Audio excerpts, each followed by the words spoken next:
All right, let's talk about it. The dust is settled.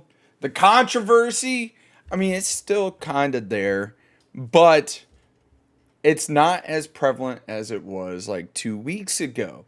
And that is Sony requiring PSN to link to your account on Steam, which I have no problem about. And come find out, it was in the plans from the beginning of the launch of Helldivers 2. But the one burning question I do have is who decides what countries games are going to be released for? Because it's kind of screwed up that you're going to release the game in countries that don't have access to PSN and then tell them you need access to PSN. Doesn't make sense to me. I don't know if Sony dropped the ball. I don't know if Arrowhead Studios dropped the ball. I don't even know if Steam dropped the ball.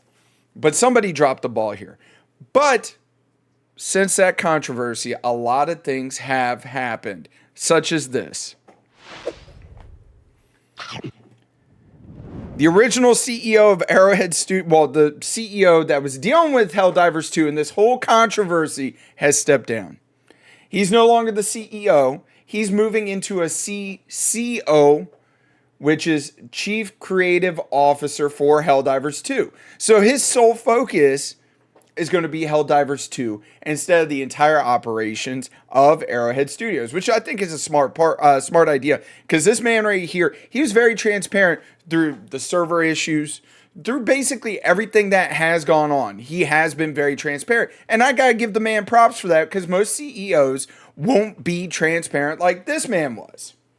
But Kotaku is raising the flag, saying Helldivers 2 is facing a number of problems.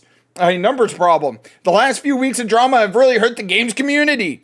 Which, I mean, I have to agree. It really has hurt the games community because, like, it's basically have driven us to not be able to trust, not really Arrowhead, but Sony and the direction they want to take this game, right?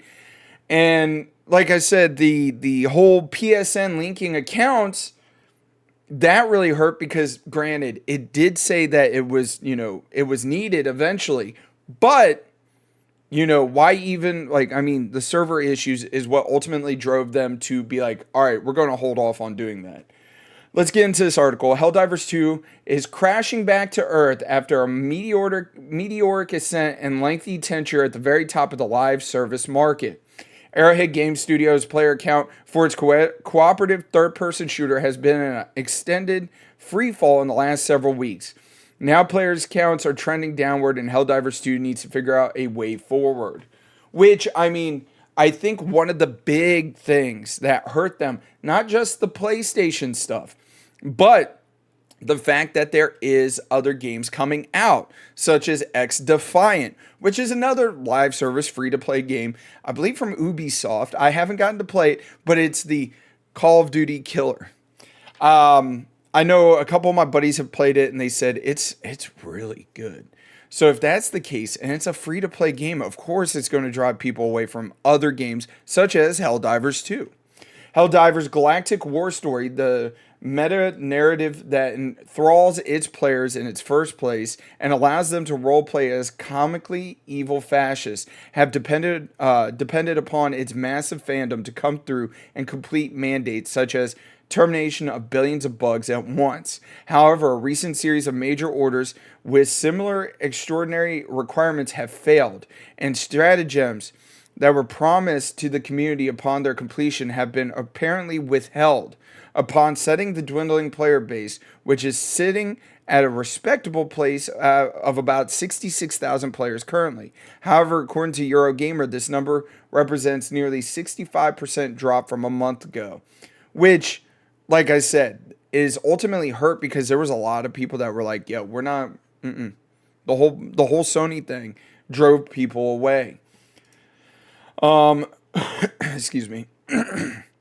Of course, that number is trending downward for a number of reasons. Live service games tend to have heavy drop-offs after a honeymoon period, and Helldivers 2 enjoyed a lengthier one than most. That was due to the fact that the shifting narrative of the game seemed novel at first, with Arrowhead introducing new features, worlds, weapons, and enemies at an incredible and somewhat unprecedented rate, which I will have to admit, I played it for the first like month and a half it came out. But me being me, I get very bored of games quickly unless they're constantly updating. And Helldivers 2 is a hell of a grind. And like grindy games such as this, like sometimes turn me off. Like I don't want to have to play the game every day and have it seem like a secondary job. And a lot of live service games do that, where they have you grind, earn XP to get different items. You have to complete tasks every day. There's all kinds of stuff that goes into stuff like this. And me personally, I don't have the time for that. I don't want to do that.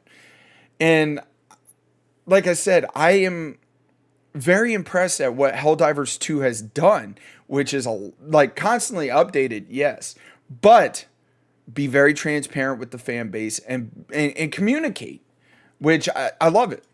However, all eventually gave way to frustration as players felt that the game's balance seems to shift chaotically. Oh my God, chronically. Chaotically is the word. And accrued a number of bugs along the way. Now the dust continues to settle after the PSN requirements was walked back after a thoroughly damaging weekend, and the picture isn't too pretty. Which it genuinely, this is another thing that really makes me wonder is how many of those territories that had people playing in them, right, that were told, you need the PSN. Well, I can't get it unless I break terms of service. Got the full refund and just never came back to the game, which is another reason why it's hurting the player base. Let's continue reading. It's clear that Helldivers 2 is bumping up against an ugly numbers problem on one hand, and its narrative and goals require that something comically large numbers to be hit in order to make progress, which is true. And there's a lot of big name streamers out there as well that are like, yo, I put in a lot of time in this game. You guys are changing it up in the 11th hour, even though technically they did say that they were going to need to do this. But they don't trust Sony, which I don't really blame them because Sony does have massive data breaches, and that is a massive issue with Sony. The game creates incredible story beats because it has been able to throw hundreds of thousands of players working in unison at fabricated problems, which has helped propagate world about the game. On the other hand, there was once an eager player community that was more happy to mobilize and try to meet the ludicrous demands, in part because the role-playing the whole affair made it fun things to do with other players, which is 100% true. Like when I was playing, I really loved trolling my friends. And now, like I said, it's one of those ones where like it was very grindy. You had your orders that you had to complete every day, and I'm not about that life, bro. Now, though, the recent kick up, as well as several other unfortunate missteps, have surrounded a good deal of what's left of the community.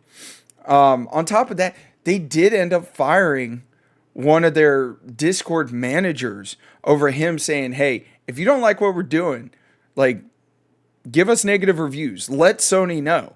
And they fired the man for that. And I mean, at the end of the day, I understand why they ended up having to get rid of him, but it's kind of messed up that they're going to do that when, he was actually putting his, neck out there to try to save this game. There are some obvious solutions to this, like Arrowhead's lowering the number of those major orders to adapt to the fluctuating player count. This would be the easiest answer to Helldivers 2's current situation, and seems like a surefire way to whatever the issue with the fan base that's ripping itself apart at the moment and tearing the game a new one while they're at it. It'd be unprecedented, though, that Helldivers 2 doesn't often throw players a bone, which they don't. That's where the skill issue, that meme skill issue comes from, is from Helldivers 2. And it's a risk signaling that the community has already become privy to its numbers are going down, and had the studio become looser with some of its goals in the past, a tactic like this might have go over without a word. But now it needs to hold on to its players who have stuck by it. Like I said, a lot of my friends quit playing the game because of all the BS that's going on, and they ended up moving over to X Defiant, which I'm going to have to check out.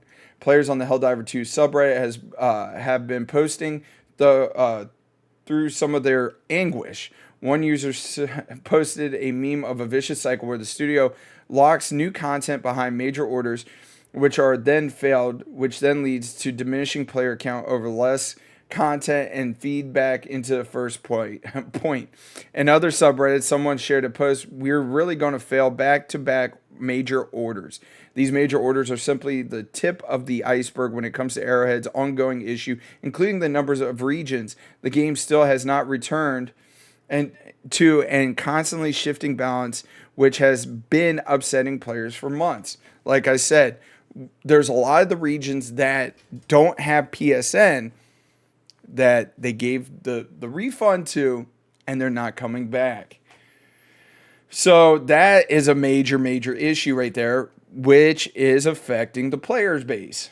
If the studio decides to hold, it's impossible to imagine that the current major orders won't be completed either, though the player base does have the extended holiday weekend to complete it. So it's just as likely that they come through with an extended, with all the extra time, so it could really go either way. The completion or failure of this next major order could be a fortunate fruition side of the times to come, or grim omen. At the time of the day, the number will spell out Helldivers 2's future, and I really hope they bring some good news in the next week. Genuinely, we're going to go full screen. I genuinely think that they shouldn't. They should not budge. Considering like the skill, they're all about, hey, we're making the game hard. Like, this is one of the very, very few games that they make hard, and they tell you it's a skill issue. Skill issue, period. End of story. At the end of the day, it's a skill issue. And I think that if they walk it back, they make stuff easier, especially major, orders, it's not going to look good in the end. On top of that, the regions that were basically kicked out due to the PSN being like, you need to have a PSN account, which I have no issue with, is going to definitely hurt the player base. I know there's been people that want me to go back and play some more Helldivers 2. I'm not really interested in it because, like I said, I'm not about the grind and basically making it a second job. The game was fun, especially in the beginning. It is what it is. There's not really much you could do about it other than, continue to put out new content, continue to balance the game. There's all kinds of stuff you could do. It's just, the thing of it is, you need to really sweeten the deal because of all the backlash that happened over the last month with Sony and the player base. Anyways, you guys, let me know down in the comment section. How do you feel about this? Do you think that, this game's going to die ultimately? Because live service games do die. But do you think it's going to die much quicker than we originally expected due to the controversies? Or do you think that it's going to hold on for dear life and they're going to milk it for everything it's worth? Hey, Sony, if you're smart, bring it to the Xbox. We got some Gears of War and Halo players that want this game. Anyways, you guys, y'all take it easy. Don't forget to mash that like button and comment down below. Every little bit does help out the channel. We're on our way to 8,000 subscribers. I can't do it without you guys. Anyways, you guys, y'all take it easy. Have a wonderful day, and I'll catch you later.